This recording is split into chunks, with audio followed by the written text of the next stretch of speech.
Hello everyone, आइए देखते हैं। मैं रुक्मिणी पब्लिकेशन का क्वेश्चन नंबर 62 ज्ञात हो कि मैं 2200 क्वेश्चन का जो रुक्मिणी पब्लिकेशन है उसका इसमें सोल्यूशन कर रहा हूँ, क्योंकि किसी बैच में इसका क्योंकि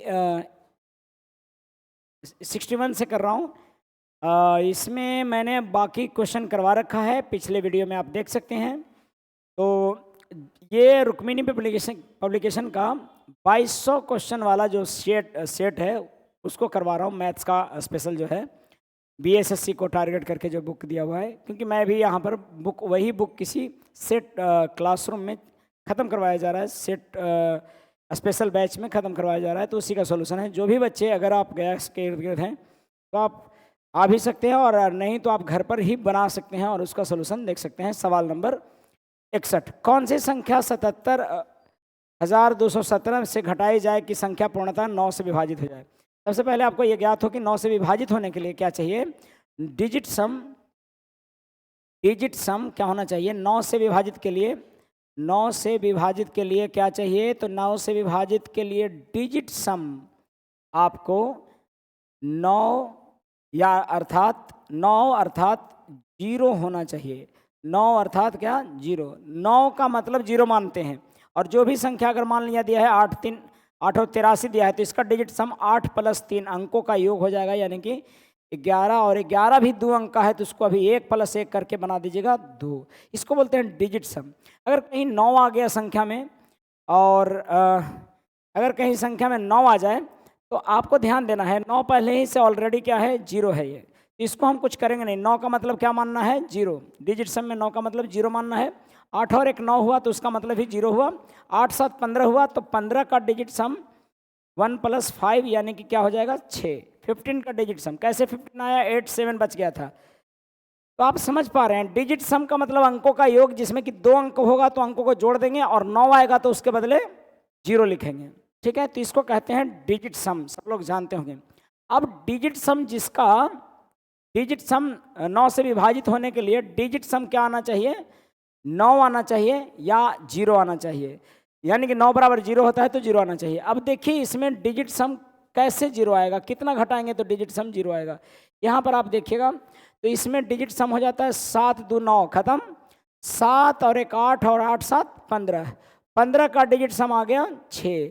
अब इसमें से 6 कम करना होगा तो 0 आ जाएगा। ठीक है, ये इसका डिजिट सम जो है 77217 का डिजिट सम DS 15 आएगा, और 15 का डिजिट सम कितना आएगा, 6 आएगा। लेकिन 6 नहीं आना चाहिए, आना चाहिए 0। तो क्या घटाया जाए कि 0 आएगा 6 में से, तो 6 घटाया जाए। पढ़ते हैं अगले सवाल की तरफ। आइए देखते हैं अगला प्रश्न।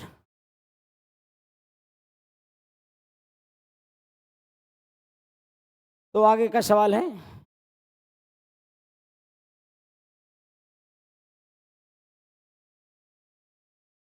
पंद्रह 45 20 50 60 75 के अंत में शून्य की संख्या क्या होगा।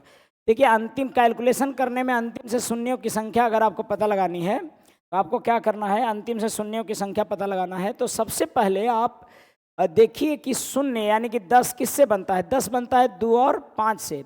उसमें भी जिसकी संख्या कम होगा उतना ही बनेगा। मान लीजिए कि अगर 2 4 बार है लेकिन 5 3 बार है, तो यहाँ पर यह तय बात है कि नंबर ऑफ 0 यानी कि शून्यों की संख्या इस कैलकुलेशन में 3 ही बन पाएगा। ठीक है, लेकिन अगर 2 के पावर 3 है और 5 के पावर 7 है, तो यहाँ पर नंबर ऑफ 0 कितना होगा, 3 होगा, क्योंकि 0 डिपेंड करता है 2 और 1 पर, 2 और 5 पर। 2 और 5 की संख्या में जिसकी संख्या कम उतने ही 0, क्योंकि एक जोड़ा 2 और 5 का होने के 0 होने के लिए एक जोड़ा होना चाहिए, एक पेयर होना चाहिए 2 और 5 का।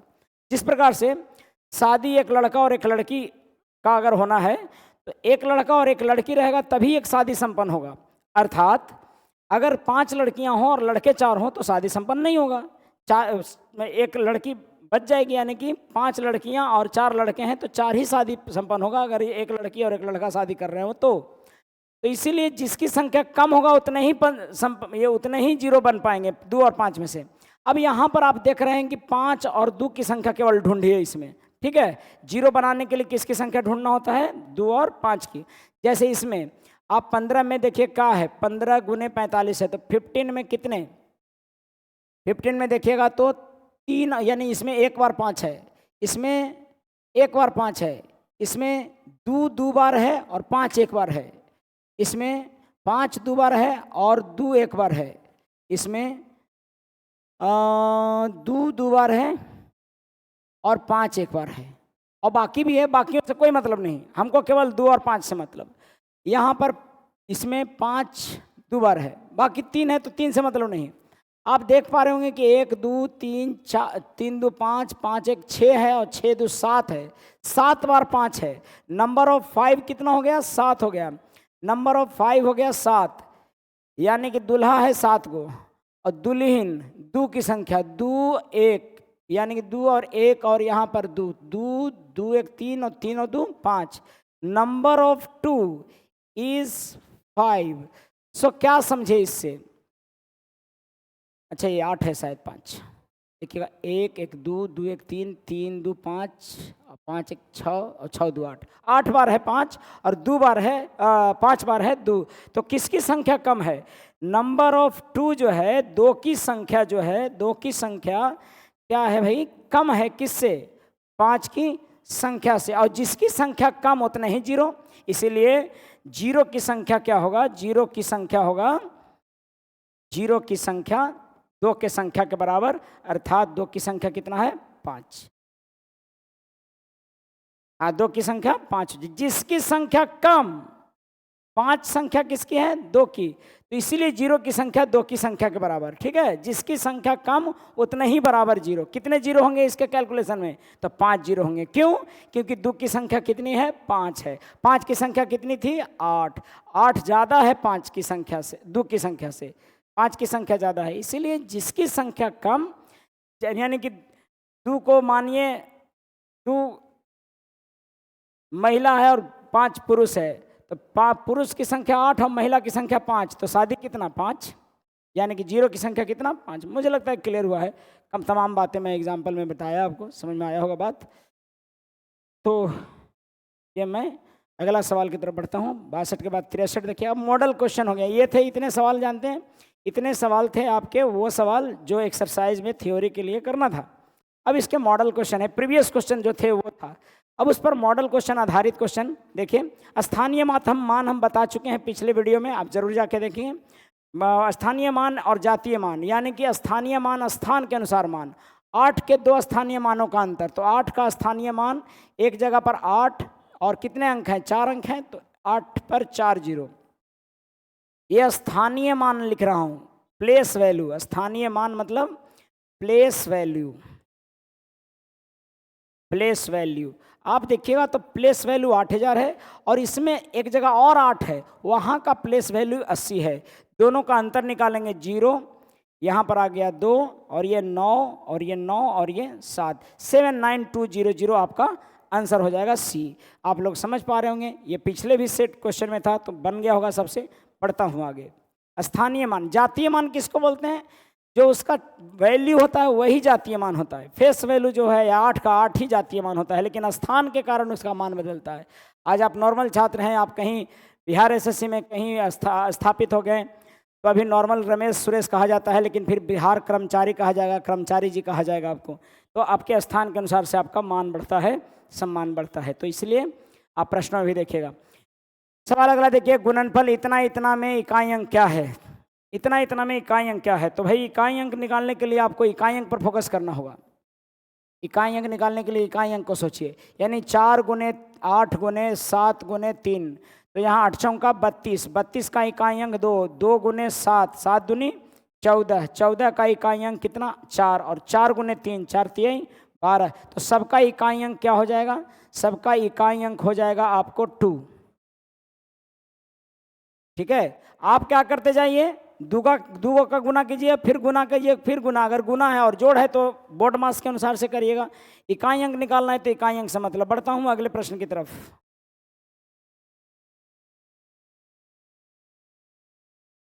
3 के पावर 65 और 6 के पावर 69 और 7 के पावर 71 में इकाई अंक ज्ञात करें। इकाई अंक अगर पावर में हो तो बताया है कि 4 से भागा दीजिए, 4 से भागा देने पर जो शेषफल बचेगा वही शेषफल। लेकिन अगर इकाई अंक पावर में है तो 4 से भागा देने से पहले एक बात विचार कीजिए, क्या इकाई अंक में इकाई अंक निकालना हो, संख्या पावर में हो। इकाई अंक निकालने के लिए अगर संख्या किस में हो, इकाई अंक ज्ञात करने के लिए अगर संख्या किस में हो, अगर संख्या पावर में हो तो 0 इकाई अंक, 5 इकाई अंक, 0, 1 इकाई अंक, 6 के लिए कोई बदलाव नहीं होगा। जैसे यहाँ पर 6 था तो 6 का कितना पावर कर दीजिएगा तो इकाई अंक कितना होगा, 6 गुना 6 का इकाई अंक क्या होगा, 6 होगा। और अगर मुझे 3 के पावर 65 है, अगर बेस 3 है और पावर में दिया है तो पावर में भागा दीजिए 4 से, तो 4 से 65 में भागा दीजिएगा, शेषफल बचेगा 1, यानी 3 टू द पावर 1 और गुने 7 के पावर 71 है तो पावर में भागा दीजिए 4 से, 4 एकम 4 और 31 बच गया, 41 बच गया, तो 17 चौका 68 यानी 3 बच रहा है, ये 3 बच रहा है। तो 7 का पावर कितना हो जाएगा, 3। कहने का मतलब कि मेरा इकाई अंक होगा 3 और 6 गुने 7 का पावर 3, 7 सत्ते 49 सत्ते 9 सत्ते 63, 3 तो 6 3 18, 18 3 54 यानी कि लास्ट डिजिट 4, इकाई अंक 4 होगा। मैं देख रहा हूँ कि जितने लोग तैयारी कर रहे हैं, अगर सही ढंग से अभी से लग जाए, ये बात तय मानिए कि बिहार एसएससी समय देने वाला एकदम नहीं है। तो जो लोग लगे हुए हैं जम के लग जाएं, समय से आप जाग जाएं। व्यक्ति अगर जागता हो समय से तो निश्चित तौर पर उसको सही दिशा मिल पाता है। बढ़ते हैं अगले सवाल की तरफ। प्रथम 5 अभाज्य संख्याओं का योग, एकदम आसान सा सवाल पूछते रहता है इसमें। अगर आप नॉर्मल क्वेश्चन भी, नॉर्मल नॉलेज भी रखते होंगे तो इसमें पूरी संभावना है कि रिजल्ट होगा। 5 अभाज्य संख्याओं का औसत, प्रथम 5 अभाज्य संख्या। अभाज्य संख्या शुरू होता है कहाँ से, 2 से। प्राइम नंबर किसको बोलते हैं, जो केवल 2 या खुद से कटे। Prime number 2, 5, 7, 11, 13। हालांकि पूछ रहा है कितने अभाज्य संख्याएं हैं, टोटल 5 का, तो 5 का यहाँ आएगा 2, 5, 2, 3, 5, 7, 5 11 तक जाएगा ये। और जोड़ना होगा तो 5 3 8, 8 2 10, 10 11 7 18, 10 28, यानी कि सबका सम होगा कितना, 28, यानी आंसर डी होगा। मुझे लगता है कि ये सब सारे क्वेश्चन अगर कोई बेसिक नॉलेज भी रखता होगा तो उन सभी को इन तमाम क्वेश्चनों के नॉलेज होने चाहिए, और होता ही है। आगे बढ़ते हैं अगले सवाल की तरफ। अगला सवाल 67 कह रहा है, ए और बी 2 विषम संख्या हैं, तो निम्न में से कौन सही है। ये नंबर सिस्टम के क्वेश्चनों में इस तरह के क्वेश्चन देता है जहां पर कि कुछ डेटा नहीं देगा, केवल स्टेटमेंट देगा। जैसे ए और बी 2 विषम संख्या है, ऑड नंबर है, और sum of odd number is always even, odd. Odd plus odd क्या होगा, इवन होगा, यानी 2 नंबरों का, 2 विषम संख्याओं का योग क्या होगा, हमेशा सम। जैसे आपको नहीं समझ में आ रहा, मान लो कि मेरा नियम, आप अपने से सोचिए कि 2 कोई भी विषम संख्या ले लीजिए, 7 5, 7 5 12, 12 क्या है, सम है। तो 2 विषम संख्याओं का योगफल हमेशा क्या होगा, सम होगा। 2 विषम संख्याओं का गुणनफल हमेशा विषम होगा, ये ध्यान देंगे। 2 विषम संख्या, ऑड गुने ऑड, हमेशा ऑड होगा।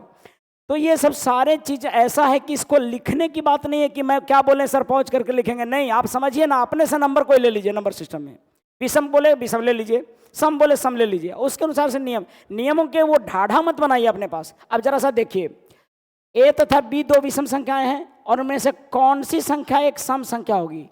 ए और बी कैसी संख्या है, विषम, उनमें से कौन सी सम। तो दोनों अगर मान लीजिए संख्या ले लिए 5 और 7, कोई भी विषम संख्या ले लीजिए, तो 7 5 12, क्या ये लगता है ये सम है क्या, 7 5 12 एक सम है। अच्छा, ये सम ही ढूंढना था, और ऑप्शन देख लेंगे हम कौन सी संख्या सम होगा। 7 5 12 और 1 13, ये तो खत्म हो गया ऐसी। 7 5 35, ये भी ऐसी खत्म। 7 5 35 और 2 37, ये भी एकदम समाप्त हो गया। अर्थात ऑप्शनों के अनुसार कौन सा आंसर होगा, ए। और कभी भी इसका कोई नियम नहीं, कभी भी ऐसा देता है कोई एन दे दिया, एक्स दे दिया, ए बी दे दिया, कुछ भी दे दिया, तो आपको डायरेक्ट ऐसी बनाना है। बढ़ते हैं अगले सवाल की तरफ। 67 के बाद 68, निम्न में से कौन सी संख्या किसी प्राकृतिक संख्या का वर्ग नहीं हो सकता है। देखो, किसी भी प्राकृतिक संख्या अगर है, कोई भी प्राकृतिक संख्या है, तो किस पर डिपेंड करता है, उनके इकाई अंक पर डिपेंड करता है, प्राइम नंबर पर डिपेंड करता है। और प्राकृतिक संख्याओं का वर्ग जो निकालना है तो वो इकाई अंक में यही रहे होंगे ना। किसी भी संख्या का इकाई अंक या तो 1 रहा होगा, 2 रहा होगा, 3 रहा होगा, 4 रहा होगा, या 5 रहा होगा, 6 रहा होगा, 7 रहा होगा, 8 रहा होगा, या 9 रहा होगा। यही प्राकृतिक संख्याएं का इकाई अंक रहा होगा। इसका स्क्वायर करेंगे तो ये 1 मिलेगा, इसका स्क्वायर 4 मिलेगा, इसका स्क्वायर 9 मिलेगा, इसका स्क्वायर 16 मिलेगा, इसका स्क्वायर 25 मिलेगा, इसका 36 मिलेगा, और इसका स्क्वायर 49 मिलेगा, और इसका स्क्वायर 64 मिलेगा, इसका स्क्वायर 81 मिलेगा। क्योंकि आप ये तो आपको इसके आधार पर एक याद रखना है कि किसी भी संख्या के अंतिम इकाई अंक 2, 3, 7, 8 हो तो किसी संख्या का इकाई अंक क्या हो, इकाई अंक 2, 3, 7, 8 हो तो वह कभी भी पूर्ण वर्ग नहीं होगा, कभी भी पूर्ण वर्ग नहीं होगा। यानी पूर्ण वर्ग यानी परफेक्ट स्क्वायर नहीं हो, पूर्ण वर्ग नहीं होगा। मतलब साफ है कि कोई भी संख्या का पूर्ण वर्ग अगर लास्ट अंक ये सब है, क्योंकि सभी के वर्ग में आप देखिए तो 1, 4, 9, 6, 5, 6, 9, 4, 1 है, कभी भी ये सब नहीं है 2, 3, 7, 8 कहीं भी नहीं दिख रहा होगा। अर्थात किसी भी संख्या का इकाई अंक ये हो जा, ये सब 6, 5, 9 ये सब रहेगा तो हो सकता है कि पूर्ण वर्ग हो, वो भी कंफर्म नहीं। लेकिन अगर इन लोग रहा तो पक्का पूर्ण वर्ग नहीं होगा। और आपके ऑप्शन में दे रखा था क्वेश्चन नंबर आपका दे रखा था डी, जो कि पूर्ण वर्ग नहीं होगा, क्योंकि इसका इकाई अंक क्या दिया हुआ है 2। 1 वाला हो सकता है, 5 वाला हो सकता है, 6 वाला हो सकता है, ये सभी हो सकते हैं, पूर्ण वर्ग हो सकते हैं, वो भी होगा ही, ये कंफर्म नहीं है लेकिन हो सकता है। लेकिन ये तो तय बात है कि डी ऑप्शन कभी भी पूर्ण वर्ग नहीं हो सकता है, क्योंकि जिस संख्या के अंत में 2, 3, 7, 8 हो वह कभी पूर्ण वर्ग नहीं हो सकता है। मुझे लगता है कि बात स्पष्ट है। पढ़ता हूं मैं अगले सवाल की तरफ। 67 क्वेश्चन नंबर देखिए, 6 अंकों की वह छोटी से छोटी संख्या जो 111 से विभक्त है। देखो 111 वाला बहुत पूछते रहता है। सबसे पहली बात तो यह है कि 111 से विभक्त है छोटी से छोटी संख्या। एक तो डायरेक्ट भागा दे लीजिए, देख लीजिए, दे लीजिए 6 अंकों की छोटी संख्या 1 पर 5 जीरो में डायरेक्ट भागा दीजिए, इसमें कोई और नहीं। लेकिन 100 ध्यान दीजिएगा, इसके बारे में एक चीज़ जानने की आवश्यकता है। ये 37 से डिविजिबल है, 37 गुने 3 होता है, तो जो 3 से कटेगा और 37 से कटेगा वो पक्का डिविजिबल होगा। तो ये तो ऐसे ही देख रहे हैं कि ना कटेगा 3 से, ये भी ई 3 से कट जाएगा, ये भी 3 से नहीं कटेगा, और ये भी कट जाएगा। यानी कि छांटना है इन दोनों में। समझ में आ रहा है बात? छांटना है किसमें? इन दोनों में। कहे कि ये दोनों तो कटने से रहा।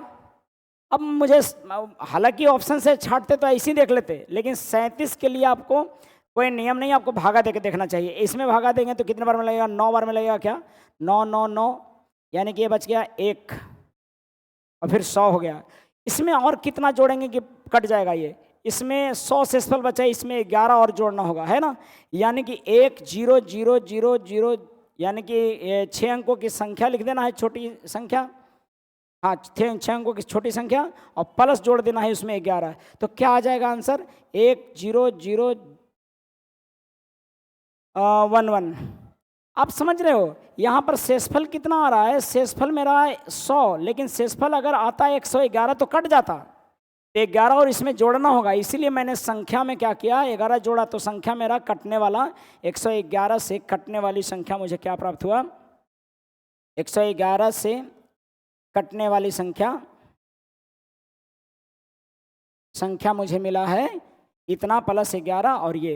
हालांकि ऑप्शन से भी हम लोग 2 लोग छाट रहे थे, कहा कि 3 से कटने वाला ये दोनों नहीं था। तो 3 जब 3 से नहीं कटेगा तो 111 से कैसे कटेगा? क्योंकि 111 तो 3 से कट रहा है।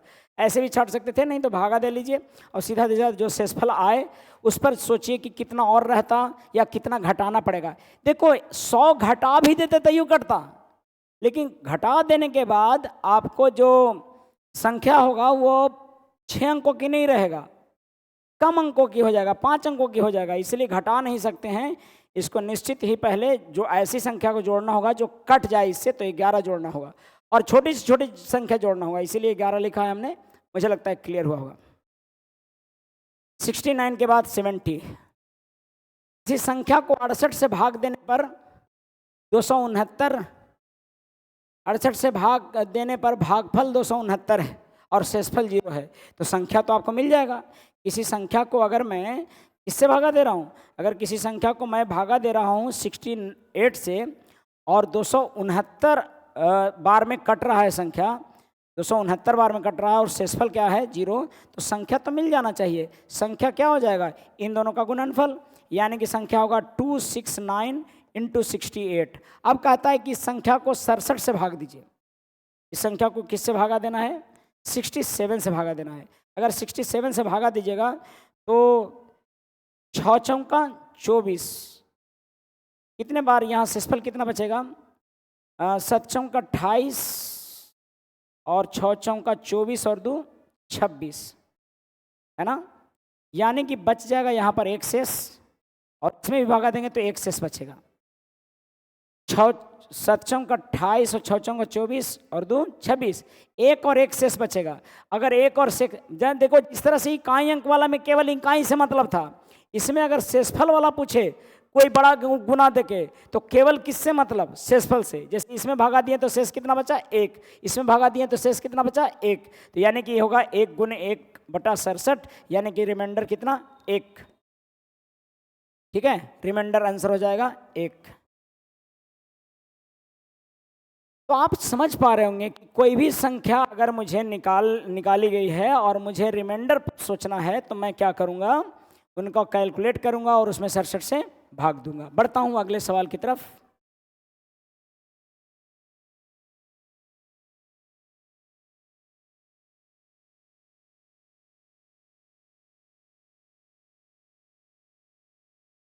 एक 3 5 7 25 को गुना करने पर गुणनफल दाईं से शून्यों की, अंत से शून्यों की संख्या क्या होगी। देखो ये ऑड नंबरों का गुणनफल है 3 5 7, और मैंने अभी बताया है कि जब तक इसमें आपको इवन नंबर यानी 2 वाला नहीं है, 0 किससे बनता है, 10 किससे बनता है, 2 और 5 से, इसमें कहीं भी 2 नहीं आएगा। तो जब कहीं 2 नहीं आएगा तो 0 आएगा ही नहीं, यानी कि 0 की संख्या क्या हो जाएगा, 0 की संख्या 0 हो जाएगा, 0 की संख्या 0, संख्या 0 हो जाएगा, कोई 0 नहीं होगा, एक भी 0 नहीं होगा, क्योंकि 2 है ये नहीं है, दूल्हे दूल्हा खाली है और दुल्हन है ये नहीं है, तो शादी नहीं होगा, एक भी जोड़ा शादी नहीं होगा, इसलिए आंसर कितना, 0। मुझे लगता है कि बात स्पष्ट है, आगे बढ़ते हैं।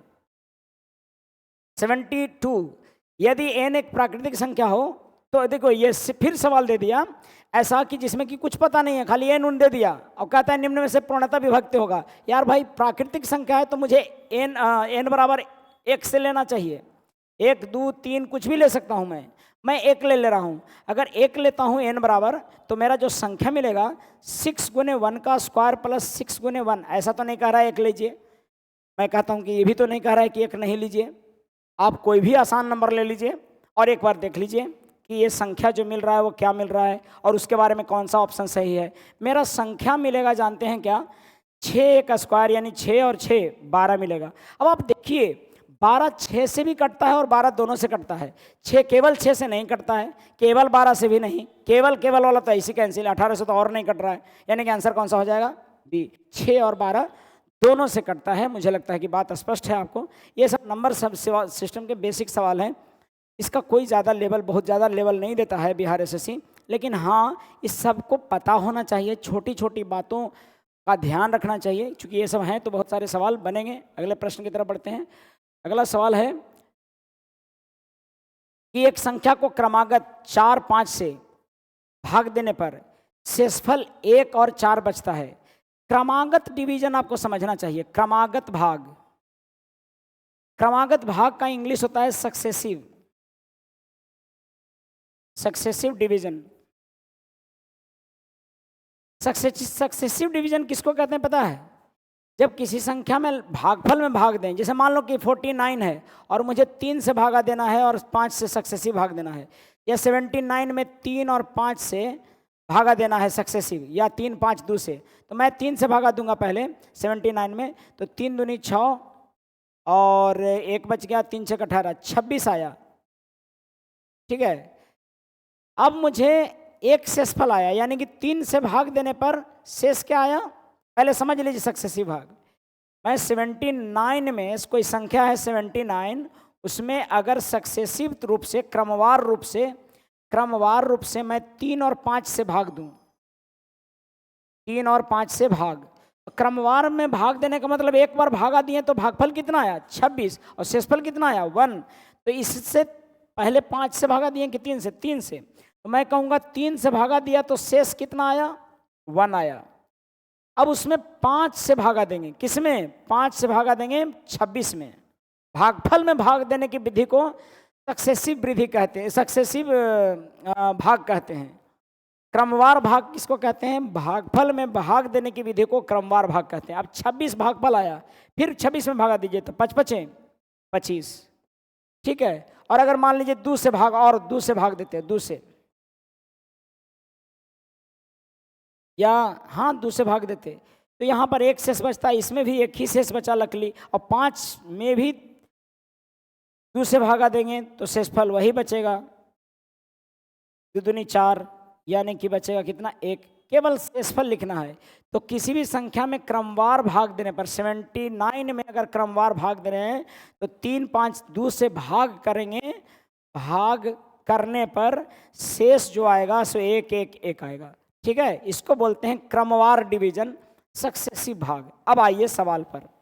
लेकिन अगर सक्सेसिव भाग से कोई संख्या आंसर निकाल ले है, ये कहता है कि एक संख्या में 4 और किससे सक्सेसिव भाग दिया गया है, इस संख्या में 4 और 5 से सक्सेसिव भाग दिया गया है, और शेषफल 1 और 4 बचता है।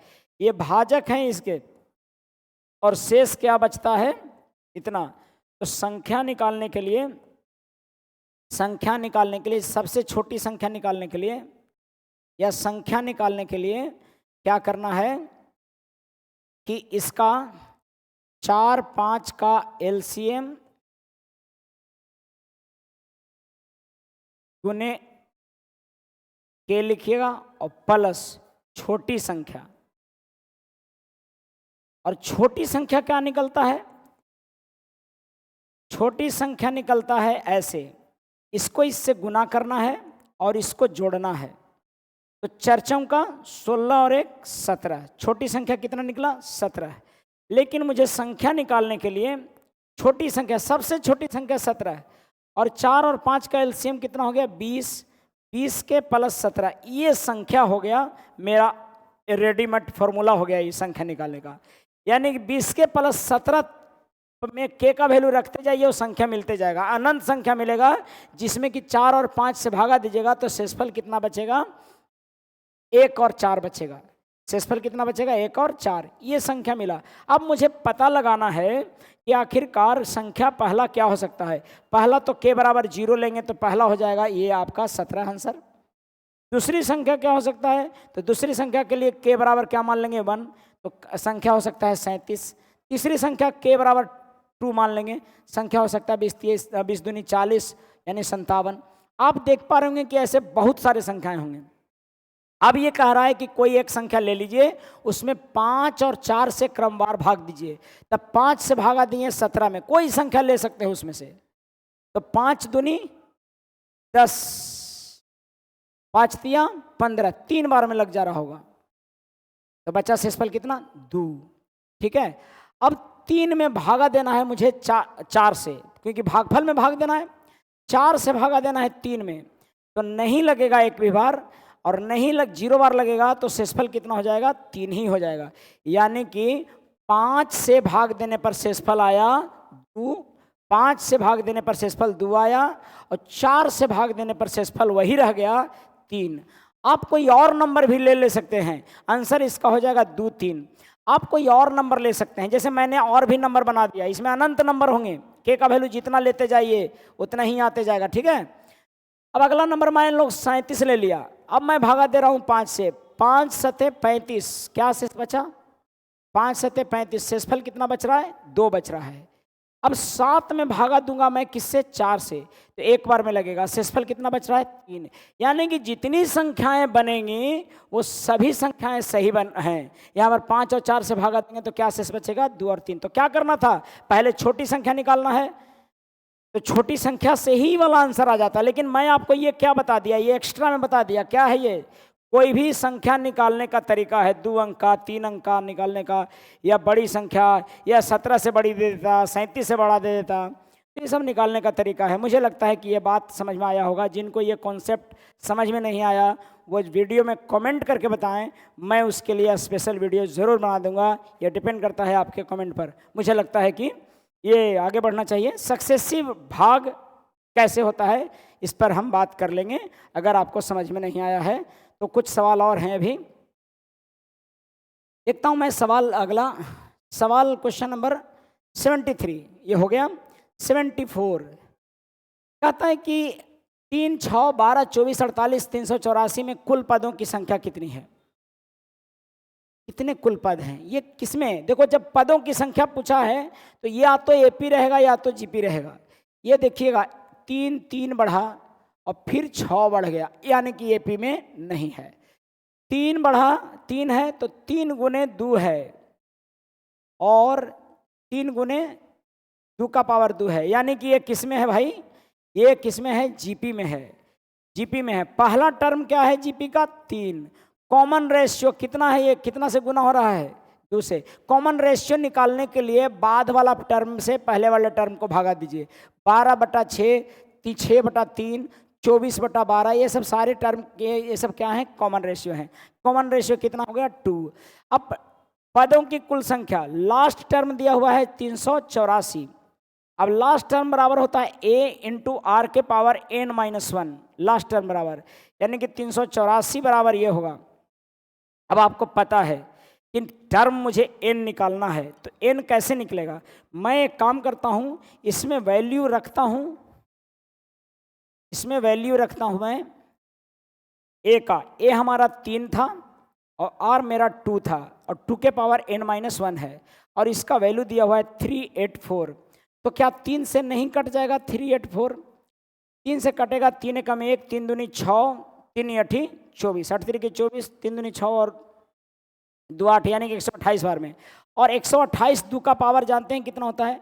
2 का पावर होता है 5 पावर होता है 64, सॉरी 5 पावर होता है 32, 6 पावर होता है 64, और 7 पावर होता है 128, यानी कि 2 के पावर 7 हो जाएगा। और यानी 2 के पावर n-1 है, n-1 बराबर हुआ 7, तो n बराबर हो जाएगा 7 और 1 8, यानी कि 8वां टर्म कौन सा है? ये वाला है। सो कैमा टर्म है? 8वां टर्म है। मुझे लगता है कि अगर जिनका भी जीपी का थोड़ा सा भी बेसिक किया हुआ होगा उनको ये बात समझ में आया होगा। ठीक है, पढ़ता हूँ अगले प्रश्न की तरफ।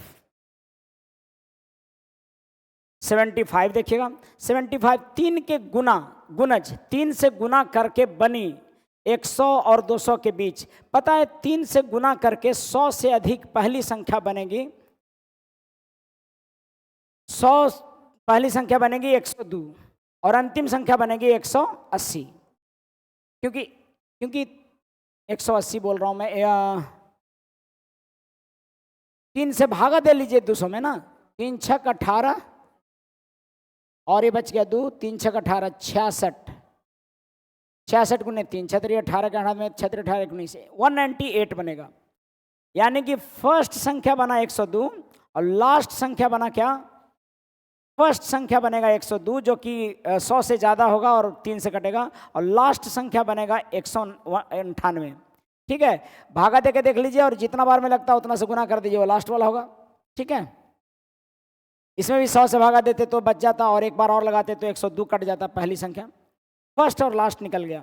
अब सर सबका योग निकालना है, तो नंबर ऑफ टर्म निकालना है। नंबर ऑफ टर्म बराबर क्या होता है? हमें पता है कि लास्ट टर्म बराबर होता है a + n-1 इंटू डी, है ना।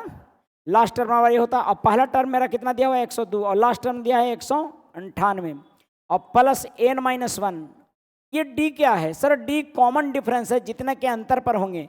ये सब सारे टर्म जो होंगे ना, 3 का गुना है ना, तो 3 के अंतर पे होंगे, यानी कि 102 होगा 3 से कटे वाला, फिर 105 होगा, फिर 108 होगा, ऐसे ही बढ़ते जाएगा। कहाँ तक? तो ये बढ़ते जाएगा 198 तक। यही सब 3 से कटने वाले 3 के अंतर पर, 2 से कटने वाले 2, 5 के से कटने वाले 5 के अंतर पर हो सकते हैं। तो ये हो गया, यानी कॉमन डिफरेंस मेरा कितना है? 3 है। घटाऊंगा मैं इसको, ये बचेगा 6 9 96 और बटा में 3 n-1 नहीं, ये घटा के 3 से भागा दिए, 32 या 96, 32 और n प्लस n-1 यानी कि n बराबर 33 हुआ। मुझे निकालना है sum, SN। Sum of n term बराबर हो जाएगा, सम ऑफ n टर्म बराबर n/2 2a plus n-1 into D होगा। मुझे पता है n/2 यानी कि n हमारा 33/2, या फर्स्ट प्लस लास्ट भी लिख सकते थे इसके जगह पर, लेकिन मुझे डायरेक्ट मैं बता रहा हूं, ये तो 2 गुने 102 हो गया। और प्लस टर्म कितने थे? 33 यानी कि यहाँ पर कितना? 32, और कॉमन डिफरेंस कितना है? 3, तो 32 गुने 3 काटिएगा, मुझे लगता है कि 33, 102 और प्लस 16 गुने 3 होता होगा। 16 48 जोड़ेंगे तो 150 हो जाएगा, और 150 गुने 3 450 होगा। कुछ गड़बड़ हो गया है क्या? बाहर में 33 है, सॉरी, बाहर में 33 था, लिखने में गलती है। तो 33, 15 45 और 15 45 यानी कि 4 9 और 50 होगा, 4950 आ रहा है। ठीक है, 4950। आपको ये चीज करना है, या फिर आपको केवल करते n/2 last plus first plus last, यानी कि n/2 यानी 33/2 और फर्स्ट प्लस लास्ट कितना? फर्स्ट कितना दिया हुआ है? तो इस तरह से था, उसमें भी कर सकते थे, लेकिन मुझे लगता है कि समझ में आया होगा। पढ़ता हूं आगे अगले सवाल की तरफ। ये लास्ट 2 क्वेश्चन है और मैं कर ही लेता हूं ये 2 क्वेश्चन, हालांकि 75 तक किया है हमने, 75 तक रहने देते हैं, आज भर इतना ही। धन्यवाद। इसी तरह से करते रहें और देखते रहें, मेहनत करते रहिए। समय पर एग्जाम लेगा, ध्यान रखें। फॉर्म जरूर भर दें, सही ढंग से फॉर्म भरें, कहीं त्रुटि ना हो, आसपास से आइडिया लेकर भरें। जय हिंद।